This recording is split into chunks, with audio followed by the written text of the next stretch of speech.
Baik, assalamualaikum warahmatullahi wabarakatuh. Alhamdulillahirabbil alamin, wahdahu wassalatu wassalamu ala asrafil anbiya'i wal mursalin wa ala alihi wa sahbihi ajmain. Amma ba'du. Yang pertama-tama, marilah kita panjatkan kehadirat Allah Subhanahu wa taala yang telah memberikan kita beribu-ribu nikmat. Di antaranya nikmat kesehatan, nikmat kesempatan, sehingga kita dapat melakukan aktivitas sebagaimana biasanya. Dan tidak lupa juga selawat berangkaikan salam kepada Nabi kita, Nabi besar Muhammad sallallahu alaihi wasallam, yang berlapaskan Allahumma sholli ala sayyidina Muhammad wa ala ali sayyidina Muhammad. Baik, sebelumnya di sini saya ingin memperkenalkan diri. Perkenalkan, nama saya Devi Santi Siagian dengan NIM 2030418, program studi manajemen dakwah. Dan saya merupakan salah satu mahasiswa dari UIN Syahadat dari Universitas Islam Negeri Syekh Ali Hasan Ahmad dari Padang Sidimpuan. Oke, langsung saja. Di sini saya ingin memaparkan hasil dari materi saya yang diamanahkan sebelumnya oleh Bapak dosen pengampu, yakni Bapak Hasbian Sori Hasibuan MM, dengan mata kuliah Tafsir 2. Yang mana judul dari materi saya di sini yaitu berjudul Tafsir ayat-ayat tentang akhlak. Tafsir ayat-ayat tentang akhlak. Di sini saya akan menjabarkan dalam Al-Quran terdapat 2 surah tentang akhlak. Yang pertama, Quran surah Al-Qalam ayat 4, yang mana bunyinya A'udzu billahi minasyaitonir rajim. Bismillahirrahmanirrahim. Wa innaka la'ala khuluqin azim. Yang mana artinya, dan sesungguhnya kamu benar-benar berbudi pekerti yang agung. Ayat ini menjelaskan tentang bagaimana seseorang. Ayat dalam Quran surah Al-Qalam ayat 4 ini menjelaskan bahwa semua manusia sesungguhnya telah dianugerahi budi pekerti yang agung dalam dirinya. Akan tetapi dilihat dari manusianya, apakah orang tersebut mengabadikan bagaimana sifat berbudi pekerti yang agung tersebut, dan bagaimana mengamalkan sifat berbudi pekerti yang agung tersebut menurut Al-Quran. Selanjutnya, menurut tafsir Al-Muyassar, nun, pembicaraan tentang huruf-huruf terpenggal telah hadir di surah Al-Baqarah. Alif bersumpah. Menurut tafsir Al-Muyassar, menurut tafsir Al-Muyassar menafsirkan bahwa sesungguhnya Allah bersumpah dengan pena yang dengannya para malaikat dan manusia dapat menulis, dan dengan apa yang kamu tulis, baik itu berupa kebaikan, keburukan, manfaat, dan ilmu-ilmu. Kamu bukan orang yang lemah akal dan bodoh pikiran, bahkan pendapat. Sesungguhnya Allah memberi nikmat berupa kenabian dan kerasulan. Sementara tafsir Al-Mukassar menafsirkan bahwa, dan sesungguhnya kamu berada di atas akhlak yang agung yang dibawa oleh Al-Quran, dan engkau berakhlak dengan nilai-nilai Al-Quran secara sempurna. Dari tafsir Al-Mukassar ini menjelaskan bahwa sesungguhnya akhlak-akhlak yang ada dalam diri kita itu sudah tertera dalam Al-Quran. Jadi jika kita mengaplikasikan akhlak-akhlak tersebut, niscaya itu berpedoman awalnya dari Al-Quran. Selanjutnya tafsir Al-Madinah Al-Munawwarah yang menafsirkan bahwa ayat ini menegaskan bahwa Nabi Muhammad memiliki sifat-sifat yang paling baik dan paling mulia. Pada diri beliau terkumpul akhlak-akhlak terpuji dan sifat-sifat yang terbaik yang ada pada manusia.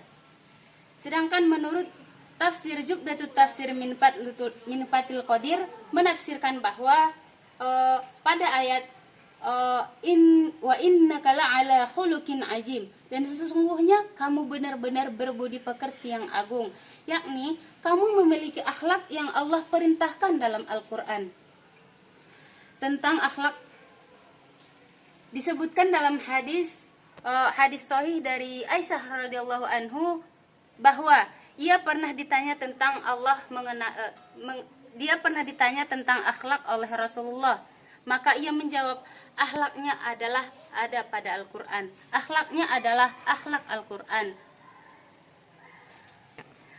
Sedangkan menurut tafsir Al-Waziz menafsirkan bahwa sesungguhnya kamu wahai Rasulullah benar-benar berakhlak mulia karena engkau dididik oleh Tuhanmu dengan Al-Quran.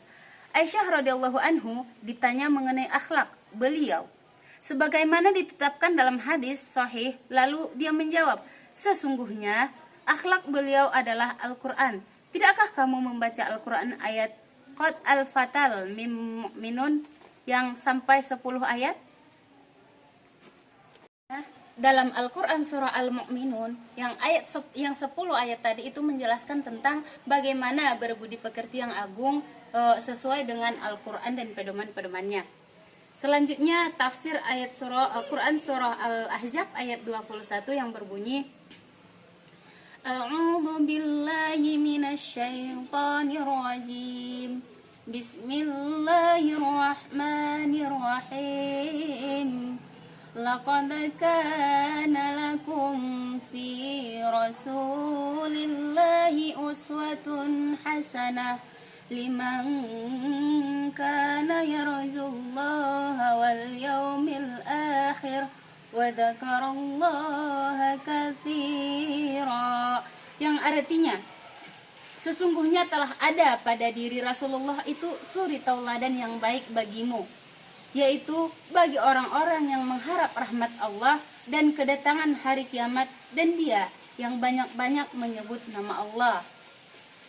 Menurut tafsir Al-Muyassar yang menafsirkan bahwa sungguh telah ada pada diri kalian, wahai orang-orang yang beriman, pada perkataan Rasulullah Sallallahu Alaihi Wasallam, perbuatannya dan keadaannya suri tauladan yang baik bagi kalian, yang baik untuk kalian teladani, yang baik untuk semua, tentunya untuk kita semuanya.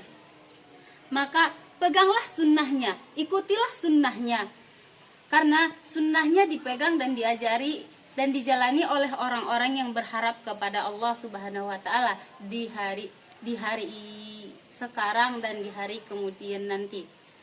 Memperbanyak mengingat Allah dan beristighfar kepadanya serta bersyukur atas nikmat-nikmat yang telah diberikannya. Sedangkan menurut tafsir Al-Mukaththar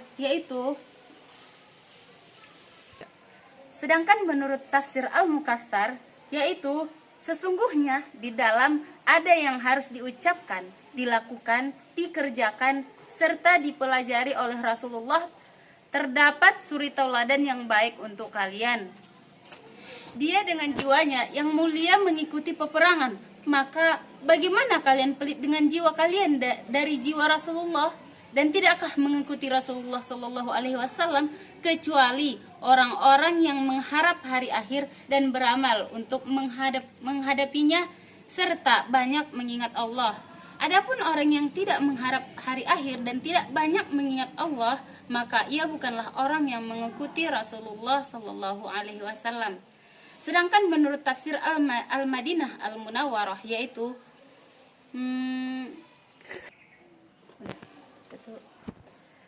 selanjutnya menurut tafsir Al-Madinah Al-Munawwarah yaitu, hai orang-orang yang beriman, sungguh Rasulullah adalah teladan yang baik bagi kalian dalam setiap perkataan, perbuatan, dan tindak tanduknya. Maka wajib meneladaninya bagi orang yang beriman kepada Allah Subhanahu wa Ta'ala, yang mengharap pahala darinya dan takut dari azabnya, serta memperbanyak zikir yang keluar dari lisannya. Sedangkan menurut tafsir Jubdatut Tafsir min Fathil Qadir menafsirkan bahwa dari ayat laqad kana lakum fi rasulillahi uswatun hasanah, sesungguhnya telah ada pada diri Rasulullah itu suri tauladan yang baik bagimu, yang telah mengorbankan dirinya untuk ikut berperang dan pergi ke perang hendak dari membela agama Allah, dan Rasulullah merupakan teladan bagi seluruh orang beriman dan segala langkahnya. Selanjutnya, lanjutan dari ayat di atas, yaitu A'udzubillahi minasyaitonirrajim. Liman kana yarjullaha wal yaumil akhir wa dzakarallaha katsira. Bagi orang yang mengharap Allah, mengharap rahmat Allah dan kedatangan hari kiamat, yakni mengharap pahala atau mengharap pertemuan dengan Allah, serta mengharap rahmatnya di hari kiamat, atau membenarkan bahwa hari kiamat pasti terjadi. Wa dzakarallaha katsira. Maka kita ditekankan untuk memperbanyak mengingat-ingat nama Allah dan berzikir melalui lisan kita sendiri. Selanjutnya menurut tafsir Al-Wazid, yaitu sesungguhnya telah ada pada diri Rasulullah itu suri teladan yang baik bagimu, yaitu bagi orang-orang yang mengharap rahmat Allah dan kedatangan hari kiamat dan banyak-banyak mengingat nama Allah. Selanjutnya menurut tafsir As-Saghir, yaitu sungguh ada pada Rasulullah sesungguhnya benar-benar telah ada pada diri Rasulullah suri tauladan yang baik bagi kalian, yaitu bagi orang-orang yang mengharap ridha Allah dan hari kiamat serta yang banyak mengingat Allah. Sedangkan menurut tafsir As-Sa'di, yaitu sesungguhnya telah ada pada diri Rasulullah itu suri tauladan yang baik bagimu, di mana beliau menghadiri peperangan dengan jiwanya yang mulia, dan di mana beliau menghadiri peperangan dengan jiwanya yang mulia itu dan terjun langsung di medan perang, sedangkan beliau adalah manusia yang mulia sementara beliau adalah manusia yang mulia lagi sempurna. Selanjutnya itu beliau juga merupakan pahlawan dan pemberani. Lalu bagaimana bisa kalian kikir dengan diri kalian untuk melakukan suatu perkara yang mana Rasulullah sendiri langsung terjun padanya? Maka teladanilah beliau dan perkara ini, termasuk perkara ini dan perkara-perkara lainnya. Mungkin cukup sekian yang dapat saya sampaikan. Jika ada kesalahan ataupun kejanggalan yang terdapat dalam pemaparan saya terlebih dahulu minta maaf. Dan kepada Allah saya mohon ampun. Wabillahi taufik wal hidayah. Wassalamualaikum warahmatullahi wabarakatuh.